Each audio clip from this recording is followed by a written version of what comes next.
ভিতরে আছি এখন আমরা, যেখানে হাঁটা খুবই রিস্ক, শ্বাসমূলে ভরা।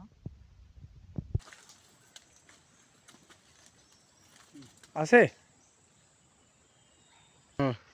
আমরা এখন গহীন বনে, আমরা দেখছি ফুটপাথ ক্লিন করছে আর মৌচাক দেখছি কোথায় আছে আর কোনো ফাঁদ কিছু আছে কিনা আমরা দেখছি বনের ভিতরে, গহীন বনের ভিতরে।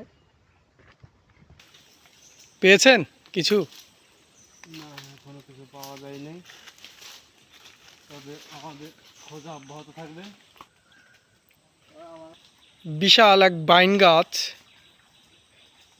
আমাদের সামনে, অনেক বড় একটা বাইন গাছ, সুন্দরবনের ভিতরে অনেক।